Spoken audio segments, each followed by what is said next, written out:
네, 안녕하세요. 박중사입니다. 네, 2024년 5월 21일 화요일 장 마감 방송 하도록 하겠습니다. 현재 시간 저녁 8시 32분 지나고 있고요. 나스닥과 우리 야간 선물 모두 보합 정도에서 거래되고 있습니다. 자, 오늘 우리 증시 좀 다소 답답한 루즈한 하루를 보냈습니다. 뭐 올라가는 폭도 적었고요. 그렇다고 해서 시원하게 내려가는 폭도 크게 안 나온 제한적인 하락세로 마감을 했습니다. 뭐 우리 증시에 대해서는 잠시 후 미국 증시에 대한 코멘트를 간단히 드린 뒤에 이어서 진행하도록 하고요. 미국 증시부터 간단히 포인트를 좀 짚어보도록 하겠습니다. 일단 월요일에 미국 증시의 추가 상승이 나왔었죠. 어, 이제 이틀 정도 전에 급등이 나온 뒤에 돌파해서 신고가를 찍고 나서 살짝 기간 조정이 위아래 꼬리를 달면서 나온 뒤에 추가적으로 이제 또 상승을 하니까 드디어 그동안에 이제 일부 비관론을 좀 펼쳐왔던 기관들 중에 일부가 항복하는 상황이 마침내 발생했습니다. 이제 모건 스탠리 등 이제 주요 일부 기관들이 항복 선언을 했습니다. 비관론, 약세론자, 즉 베어가 시장에서 점점 사라지면 시장은 방향 전환 준비를 하게 됩니다. 이제 보통 마지막 최약세론자가 항복하면 이제 고점이 찍힌다라는 격언도 있죠. 이제 반대로는 마지막 강세론자가 항복하면 저점이 된다라는 격언이 있습니다. 2008년 서브프라임 최저점 구간에서 마치 그 주식이 이제 심하면은 0까지 갈 것이다라는 괴담까지도 시장에 나오면서 이제 마지막 강세론자가 항복했었죠. 이제 그때가 이제 저점 구간이 형성이 되었습니다. 지금 시장에서는 이제 마지막 약세론자 최고의 마지막 약세론자라고 본다면은 이제 루비니 교수를 이제 들 수 있는데 장중에 언급을 같이 한번 했었거든요. 요즘 루비니 교수는 뭘 하고 있나 봤더니 한 5일 전쯤에 인터뷰를 했더라고요. 뭐 지금 보면은 아래에 보면은 루비니 교수는 내년에 미국 금리가 더 오를 수도 있다라는 이야기를 아직 하고 있습니다. 그래서 아직까지는 뭐 지금 증시가 부담이다, 상승에 대한 부담을 갖고 있다라는 것을 그런 입장을 갖고 있고요. 만약에 이제 더 올라가서 마지막으로 루비니 교수가 입장을 바꾼다면 이제 그때는 이제 거의 이제 고점이 형성됐을 것으로 보시면 될 것 같습니다. 뭐 이런 것들은 사실 정확하지는 않지만 그냥 이제 격언으로서 그냥 참고만 하시면 될 것 같아요. 어쨌든 어제는 모건 스탠리가 항복을 했다라는 거.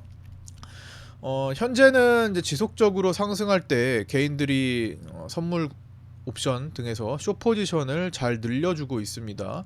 양쪽으로 다 털어먹기 위해서 한 번씩 흔들어 줘야 되는데 뭐 대선까지 어쨌든 돈을 풀어가지고 시장을 견인하겠다라고 밝혔기 때문에 뭐 시장이 크게 뭐 돌아서는 게 바로 발생하지는 않겠지만 적어도 가기 위해서는 조금씩 쉬었다 가야 되는 게 뭐 필요합니다. 일단은 4월달에 한바탕 조정이 나왔고 그걸 다시 이제 고가를 돌파했으니까 나눠서 4월, 6월, 8, 9월 정도로 이렇게 조정 구간을 보인 다음에 대선으로 넘어가면 약간 적절하지 않겠나 뭐 이런 생각을 해보면서도 이제 곧 그게 다가오고 있다라는 것도 생각을 해봐야겠죠.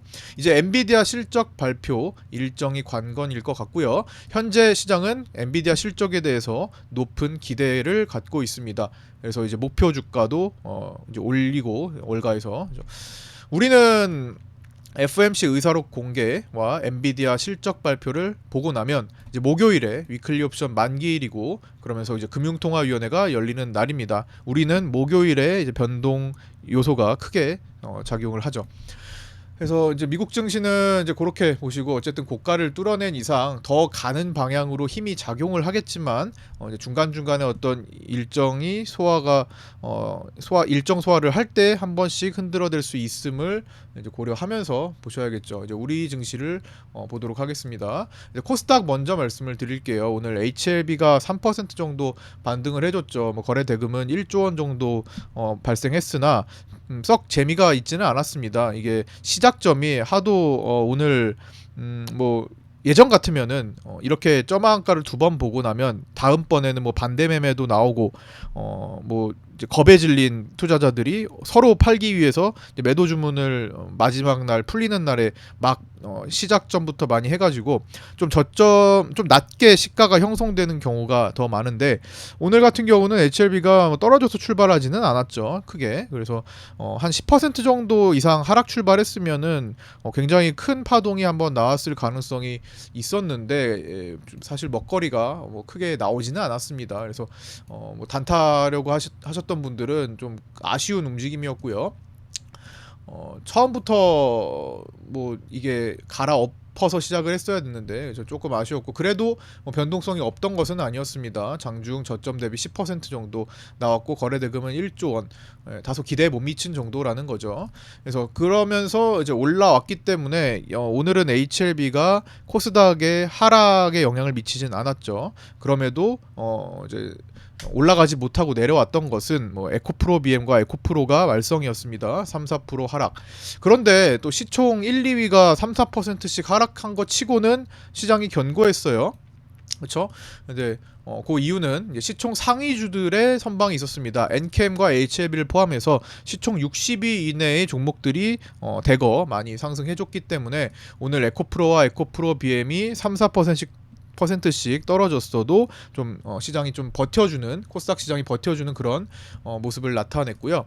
에코프로는 이제 에코프로 머티의 블록딜로 인한 급락 영향을 좀 받은 것 같습니다. 에코프로 머티가 블록딜 소식에 12.5% 급락했었죠. 그래서 코스닥도 이제 875에서 막혔던 그 통곡의 벽이라 할까요? 875가 정말 올해 들어서 가장 코스닥에서 중요한 자리인데, 계속 이번에도 지난번처럼 막혀왔다가 지난번에는 돌파를 했었는데 다시 이제 그 자리가 벽이 되었습니다. 그러고 나서 주요 이 빗각 자리에 지금 머물러서 끝났어요. 그래서 지금 또 변곡이 될 수 있는 자리입니다. 해당 빗각은 3번을 찍었기 때문에 이제는 뚫릴 가능성도 보셔야 되겠고요. 그래도 또 그 자리가 또 지켜질 거다라고 볼 수도 있습니다. 그래서 변곡의 기로에 서 있고요. 제가 보기에는 네 번째는 좀 약하긴 약합니다. 그래서 요번에 만약에 이탈한다면 단계적으로 쏟아질 가능성도 좀 보셔야 될 것 같고요.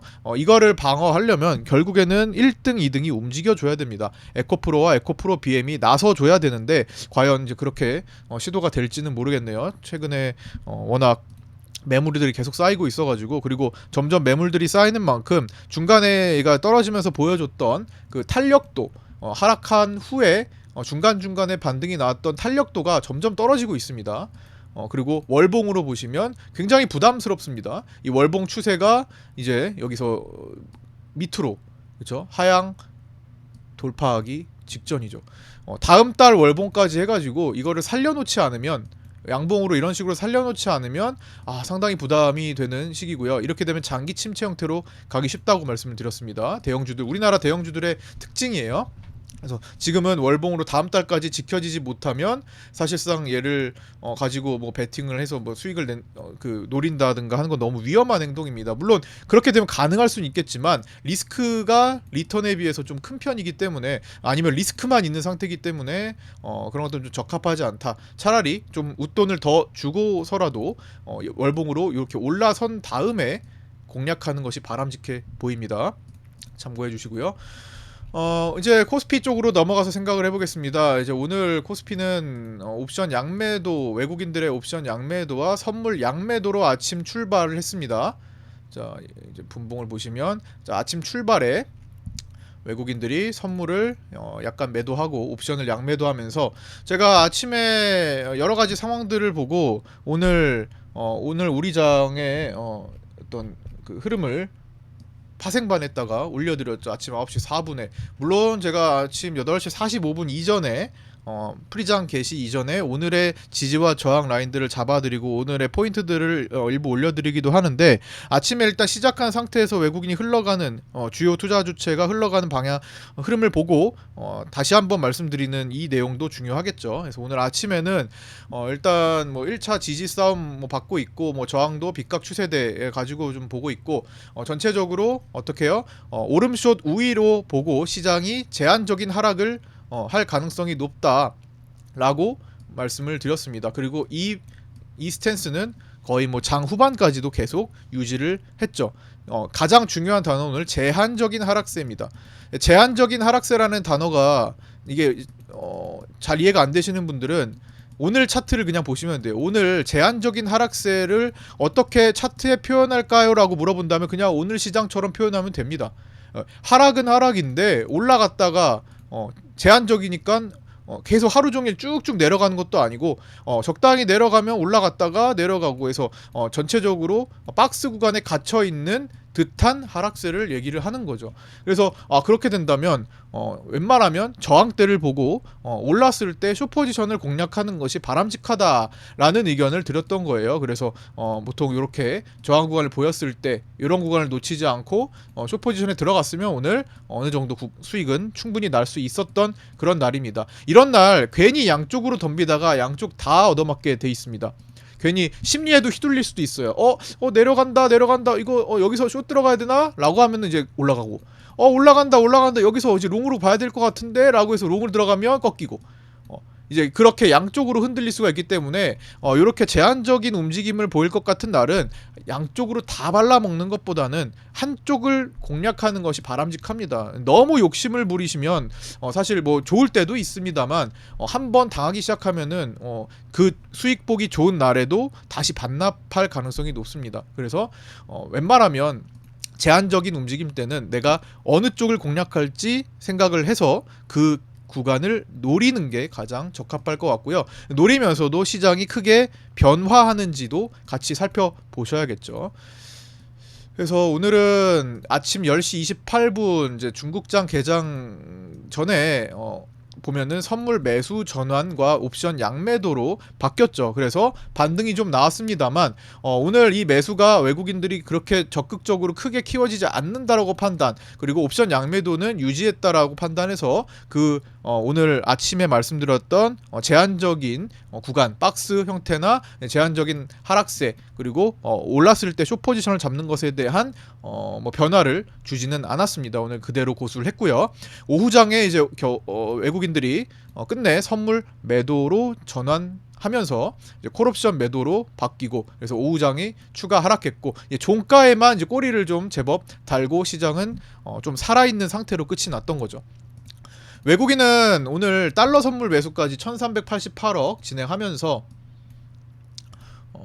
이제 옵션은 양매도 균형에서 콜매도가 점점 늘어나면서 종료를 했던 겁니다. 환율도 보시면 이 빗각 추세대 상단까지 다시 도달했죠. 자, 여기 다 찍었죠. 밑으로도 여기. 자, 쐐기 형태를 보이고 있습니다. 쐐기 형태. 자, 지금 여기서 상승하다가 쭉 상승하다가 펜 어디 갔니? 상승하다가 하락 쐐기. 그래서 여기를 이제 추세를 요 고점을 돌파하기 시작하면 다시 날아가는 것이 이제 차트의 이론입니다. 근데 여기서 재차 이탈을 해서 여기를 깨기 시작하면은 이제 전환이 되는 거죠. 그래서 지금 이 구간에 안에 갇혀 있는 상태에서는 혹시나 요 쐐기 형태로 진행되는지 여부를 잘 살펴보면서 접근을 하셔야 되겠고요. 이제 여기 올라타기 시작하면은 환율은 조금 부담스럽다라고 생각이 드는 겁니다. 전체적으로 월봉 추세도 현재 긴 장기 상승 형태를 유지하고 있다라는 거. 그래서 이걸 전체적으로 깨지 않는 이상 환율은 장기적으로 더 올라갈 수 있겠구나라고 판단을 하면서 시장에서 이제 매치를 해서 보는 게 필요할 것 같고요. 그 다음에 이제 요거 오늘 그래서 아까 전에 제가 아침에 제한적인 하락세 그걸 차트로 그려보면 이렇게 된다. 제한적인 상승세라고 했다면은 이걸 Y축 반전해서 이렇게 보면 되겠죠. 제한적인 상승세 눌렸다가 올라가기도 하는데 계속 올라가는 것이 아니라 한계가 있는 한정적인 상승세, 그렇죠? 꾹꾹 눌러가지고 올라가는 형태로. 그러면 이제 반대로 이렇게 눌렸을 때 롱 포지션을 노리는 게 적합하겠죠. 오늘 수급과 반대로 나타났을 때, 그리고 다시 원래대로 Y축 반전해서 원래대로 보면 이게 제한적인 하락세. 어떻게 해요? 올랐을 때 숏 포지션을 공략하는 게 유리한 상태. 그렇다고 해서 진폭이 크게 나오는 것이 아니니까 적당히 먹고 나오는 게, 그리고 이제 오늘 매매를 종료하는 것이 가장 바람직한 상태라는 겁니다. 오늘 아침에 제가 제한적인 하락세로 판단해서 오늘 하루 종일 그냥 유지했던 근거, 그리고 아침에 일단 제한적인 하락세로 판단했던 근거는 몇 가지가 있습니다. 첫 번째, 빗각 추세대에 누적 저항이 작용을 했다. 최근에 계속 빗각 추세대 라인에서 지속된 거래가 발생했죠. 그것도 음봉으로 많이 발생했습니다. 그러니까 계속 이 자리는 매물대가 지금 쌓이고 있는 겁니다. 그래서 여기를 이제 나중에 이탈하기 시작하면은 위에 돌 바위를 하나 얹고 있는 듯한 이런 저항대가 크게 형성이 돼버리죠. 그래서 이거는 강한 힘으로 거래를 완전하게 크게 돌파하면서 나오거나 아니면 갭으로 넘어가 줘야 돼요. 이런 것들은 갭으로 넘어가 줘야 되는데 이 상태에서 갭으로 넘어가려면 나스닥이 최소한 뭐 2%짜리는 큰 폭등이 한번 나와줘야 될 겁니다. 그래서 지금 현재에서 뭐 그런 게 나올까 싶기도 한데 뭐 가능성이 있는 날은 엔비디아 실적 발표 이후겠죠. 뭐 그때 엔비디아가 시장의 기대감을 완전히 충족하고 그 이상이라면 충분히 또 오버슈팅 나오면서 가능할 수도 있습니다만 뭐 그 정도가 아니라면은 사실 시장에서 지금 너무 오버페이스로 달리는 것은 좀 부담이기도 하니까 이게 이제 갭으로 혹시나 나스닥이 조정이 나왔을 때 이제 머리에 바위 덩어리 하나를 얹을 수도 있는 가능성도 생각을 하셔야 된다라는 겁니다. 갭으로 떨어졌을 때요. 어쨌든 그런 빗각 추세대 누적 저항이 작용하고 있고 프로그램 비차익 매도의 증가세 오늘 여기 아침부터 계속 되고 있죠. 오늘 이제 코스피에서 비차익 매도가 1,500억 정도 이렇게 나왔고요. 뭐 평소보다 엄청 많이 나온 것은 아니에요. 근데 그런 추이를 보는 겁니다. 아, 오늘 아침부터 천천히 외국인들이 매도를 증가시키고 있는 거구나. 이렇게 아침부터 오전 시간까지 좀 판단을 해가지고 아, 이거는 오늘 스탠스 유지하겠다 이런 판단을 한 거고요. 프로그램 비차익 매도는 요즘 이제 프로그램은 이제 두 가지로 크게 볼 수 있는데 옛날 과거에 이제 프로그램 세팅된 값대로 움직이는 프로그램이 있죠. 이제 자, 전통적인 프로그램입니다. 어차피 프로그램은 사람이 세팅을 해야 되고 그 세팅된 가격으로 수익을 찾아 헤매는 겁니다. 프로그램은 현물이 고평가되면 현물을 매도하고 그다음에 현물이 저평가되면 현물을 매수해서 매수 차익 거래를 남기고 결국에는 차익 거래를 남기는 그냥 말 그대로 프로그램일 뿐이에요. 그래서 차익 거래는 그냥 오늘 차익을 보는 데 있어서 여기 보시면 코스피와 코스닥을 매수했구나 요 정도로 그냥 보는 거고요. 사실 우리가 중요한 거는 비차익입니다. 근데 차익을 볼 수 없음에도 불구하고 매도를 했다라는 것이 포인트인 거예요. 프로그램은 차익을 찾아 떠나지만 차익을 볼 수 없는 환경에서도 차익을 볼 수 없는 거래임에도 매도를 하고 있다. 그래서 이제 요게 이제 추가된 건데 요즘에는 이제 AI가 발달함에 따라서 프로그램들도 스스로 학습하는 매매를 많이 합니다. 그래서 요즘은 옛날 프로그램 같지가 않아요. 그래서 그것도 조금 이제 업데이트를 좀 해주셔야 될 것 같다라는 생각. 세 번째, 외국인 현물 매도가 오늘 천천히 유지되고 있었고 그 다음에 선물 호가를 보면은 선물 호가 장악력이 많이 약해졌었습니다. 그러니까 아까 10시 반 정도, 아침 10시 반 정도에 시장이 반등을 할 때 외국인이 야 이거를 진짜 엄청나게 끌어올리려고 막 잡아먹고 물약을 막 잡아먹고 막 돌진하는구나 라는 게 아니라 자꾸 눈치 보는 듯한 움직임, 호가를 조심스럽게 들어갔다가 뺐다가 들어갔다가 뺐다가 계속 이렇게 약 올리듯, 그쵸? 이렇게 들어갔다가 뺐다가 들어갔다가 뺐다가 들어갔다가 뺐다가 약 올리는 듯한 움직임. 뭐예요? 심리전이죠. 오늘같이 주요 일정들을 앞두고 그냥 쉬어가고 싶을 때 개인들을 양 사이드로 다 개인들 돈을 쌈짓돈을 털어먹고 싶다, 왼쪽 주머니 오른쪽 주머니 다 털고 싶다 라고 했을 때, 앞주머니 뒷주머니 다 털고 싶다라고 했을 때 보이는 행동들입니다. 그래서 심리전에 휘말리기가 쉬워요. 그래서 오늘 같은 날 아마 10시 정도 넘어가면은 이거 하락하는 거 아닌 것 같은데 라는 생각이 좀 들 수 있습니다. 야 이거 흔들었다가 이거 오늘 계속 올라가는 거 아니야? 라는 생각이 들 때쯤 이제 개인들이 매수를 하기 시작하죠. 이제 그걸 가지고 외국인들은 또 털어먹는 그런 모습들을 많이 나타내죠. 오늘 같은 날은 심리전에 휘말리기가 좋은 날이라서 제가 오전부터 계속 그런 말씀을 방송을 통해서도 파생반에도 강조를 많이 드렸었습니다. 오늘 심리전에 휘말리면 안 된다. 오늘 양쪽으로 다 털리기 쉬운 날이니까 제한적인 것에 초점을 맞춰서 봐야 되겠다라는 겁니다. 그래서 오늘은 매도 매수 이렇게 휘둘리면 안 됐다. 너무 중요해요.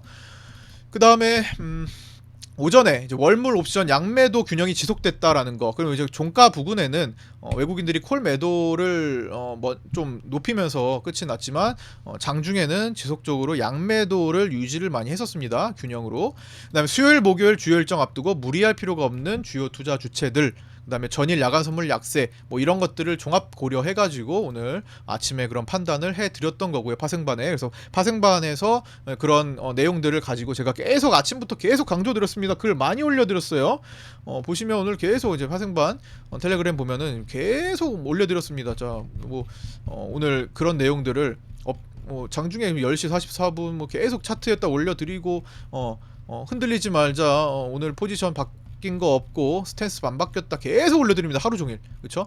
그래서 그렇게 요걸 참고해가지고 매매하신 분들 오늘도 이렇게 수익 올려주셨습니다. 모두 올려주셔서 감사드리고요.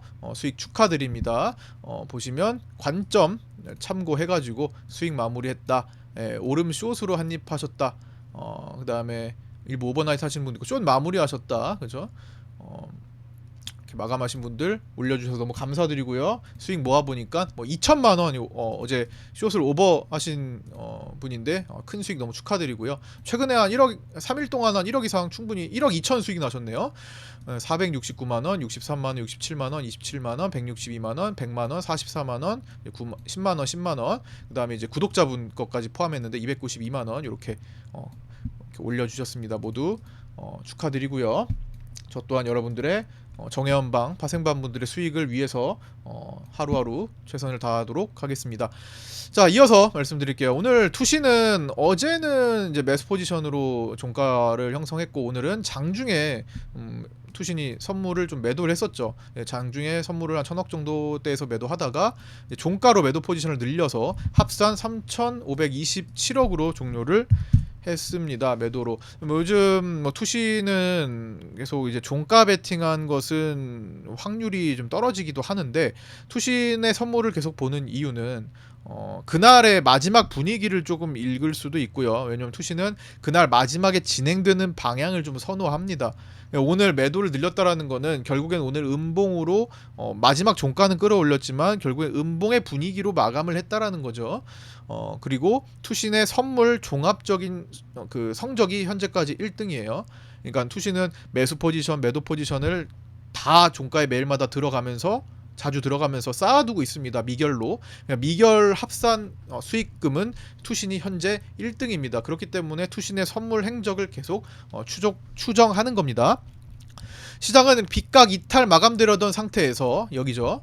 자, 여기 빗각 이탈 마감을 하려던 그런 위협적인 모습에서 막판 꼬리를 세게 달면서 빗각 추세대를 살려놓고 끝납니다. 시장은 아직 죽지 않았다, 아직 살아있다라는 것을 보여주면서 종료를 한 거예요. 아직 나스닥이 더 달려준다면 역시 요 위로 다시 한번 달려줄 가능성을 갖고 있다 정도인 겁니다. 그러나 나스닥이 그렇지 못하다면은 빗각 추세대의 저항력은 세진다라고 말씀을 드렸습니다. 자, 그러나 추세대 라인에서 매물을 지속적으로 늘리면서 점점 미국 증시 조정이 나오기 시작하면 취약해지기 쉽다라는 거 방금 말씀드렸던 포인트죠. 개인은 월물 옵션 만기 16거래일 남은 시점에서 옵션 양매도 포지션을 세팅을 하고 점점 범위를 좁혀 나가고 있습니다. 현재 개인의 수익 구간은 코스피 200 기준으로 놓고 보면 개인의 수익 구간은 현재 352. 자, 넓게 볼게요. 자, 현재가 지금 370일인데 개인들의 현재 수익 구간이 352.5부터 저 위에 404위로 가면은 다 수익이라는 거예요. 현재로서는 약수익입니다. 자, 그렇기 때문에 이거를 끝까지 허용하지는 않을 겁니다. 개인들의 포지션을 바꾸게 만들든 시장이 이동을 하든 변화를 줄 거예요. 다만 현재는 16거래일이나 남았기 때문에 초반부죠. 초반부기 때문에 이 구간은 점점 좁혀질 겁니다. 이런 식으로 좁혀질 거예요. 자, 그러면서 이런 식으로 좁혀지면서 만약에 개인들이 계속 양매도 포지션을 취한다면 이런 식으로 개인들의 수익 범위를 좁혀 나가면서 시장이 그 바깥으로 빠져나갈 시도를 하겠죠. 이런 식으로 가든 점점 만기가 다가올수록 그런 모습들이 나타날 겁니다. 즉 변동성 장세가 준비되고 있다라는 겁니다. 광범위한 수익 구간 형성으로 앞으로 점점 좁혀지면서 한쪽 방향성을 키울 가능성이 높다라는 거. 그다음에 옵션의 전통적으로 강한 금융투자는 357.5 395 이상 혹은 390 이상 수익 구조를 형성하고 있는 양매수 포지션을 취하고 있습니다. 옵션 편입성 지수인 변동성 지수의 하락세, 변동성 지수 보면은 16 언더로 지금 내려앉고 있죠. 자, 변동성 지수를 보시면 지금 많이 내려왔죠. 고가 대비 최고가 대비 40% 이상 눌리게 되면 한 번씩 폭발하는 장세가 나타나게 됩니다. 그럴 확률이 높아집니다. 그러면 보통 이렇게 갑자기 폭발하는 경우는 웬만하면 80% 정도의 확률로 하락장입니다. 급락이 출현하게 되죠. 물론 급등으로도 변동성 지수를 끌어올릴 수는 있습니다. 그랬던 적도 있죠. 공매도 금지 기간 동안에도 그랬고. 그런데 웬만하면 하락 급락으로 보통 나온다라는 거. 자, 그렇게 체크를 해주시고요. 이제 일정 체크하겠습니다. 오늘 주요 인사 연설 일정이 좀 많습니다. 이미 5시에는 옐런 재무장관이 뭐 연설을 했고요. 그 이후에 이제 시간으로 현재 시간 이후 22시에 크리스토퍼 월러 연준 이사가 발언을 하고요. 맥파입니다. 22시 05분에 존 윌리엄스 중립입니다. 22시 10분 라파엘 보스틱 중립이고요. 그다음에 자정 넘어서 45분에 마이클 바 중립입니다. 새벽 2시 앤드류 벨리 영란은행 총재 연설 있고요. 아침 8시 이제 장 마치고 우리장 시작 전에 라파엘 보스틱 또 하네요. 중립입니다. 로레타 메스터 매파하고요. 8시에 이어서 수잔 콜린스 중립 포지션. 8시에 3명이나 연설을 합니다. 우리 시장 장 초반 그리고 나스닥 아침 시간, 그러니까 우리 시간으로 아침 시간에 영향을 미칠 수 있음을 체크를 하시기 바랍니다. 자, 오늘 여기까지 마치고요. 오늘도 고생 많으셨고요. 구독자 단톡방, 구독자 정보 공유방에 입장 아직 안 하신 신규 구독자분들 어서 신청하셔가지고 유튜브 댓글에 있는 오픈톡 주소로 신청하셔서 입장하시기 바랍니다. 장중에 여러분들이 좀 필요한 정보들 드리고 있으니까. 그 다음에 라이브 방송 매일마다 하고 있으니까요. 시간 되시는 분들 장중에 함께 하셨으면 좋겠습니다. 구독과 좋아요 알림 설정도 부탁드리고요. 오늘 여기까지 마치도록 하겠습니다. 감사합니다.